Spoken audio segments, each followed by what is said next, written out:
go to bed before 11? Nobody. So this means that most of us feel really tired on a pretty regular basis.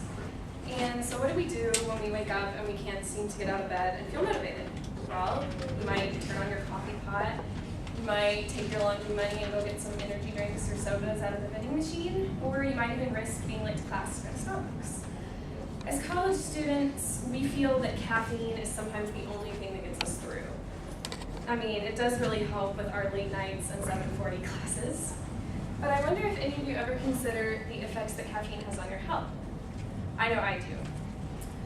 Caffeine has good and bad effects on your body, and like most products that humans intake, it's most beneficial when we consume it in moderation. So I'm going to inform you of some benefits and disadvantages of caffeine, along with the healthy amount to consume each day. I don't know about you, but when someone tells me they have good news and bad news, I like to hear the bad news first to get out of the way. So I'm going to start with the disadvantages.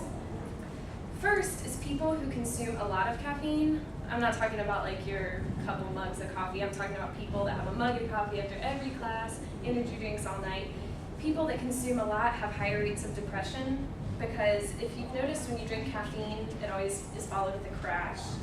And what that crash is the caffeine depriving you of your B vitamins. And B vitamins are the ones that put you in a good mood and give you energy. And so when you have caffeine all the time and that cycle repeats itself, then you can actually get clinically depressed.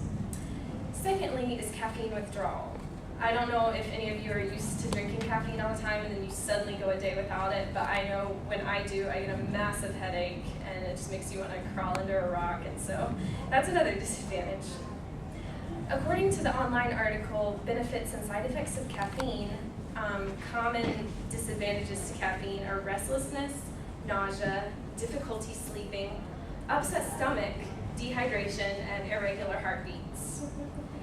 There are 4 body chemicals that caffeine affects in your body, and the first is that caffeine inhibits your absorption of adenosine, which is a chemical that calms your body, and so that's the aspect that causes you to have trouble sleeping.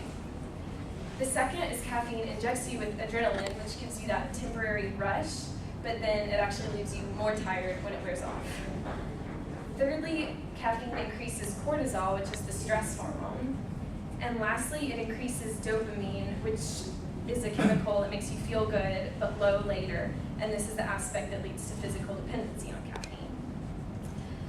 According to my research, the most beneficial way to consume caffeine is through coffee, just regular coffee, because it doesn't have all the added sugars and chemicals and corn syrup that energy drinks and soda have. And so, according to the WebMD article, Health Benefits of Coffee, people who consume moderate amounts of coffee a day are 80% less likely to develop Parkinson's disease, 25% less likely to get colon cancer. They have an 80% drop in liver cirrhosis and a 50% drop in gallstones. The healthy amount to consume each day, according to the Benefits and Side Effects of Caffeine online article, is for men no more than 400 milligrams a day, and women no more than 300 milligrams per day. To finish up, I'm going to tell you how much caffeine is in some of the most popular drinks that we consume today, per 12 ounces. So in our common energy drinks, in a 12 ounce of AMP, there's 107 milligrams. In a 12 ounce Red Bull, there's 114 milligrams. Coke and Mountain Dew actually have less than you might have thought. Coke only has 35 milligrams per 12 ounces, and Mountain Dew 54 milligrams. And then coffee comes in first place with 160 milligrams per 12 ounces.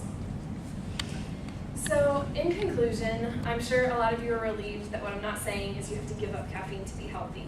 But the best advice I can leave you with is everything in moderation.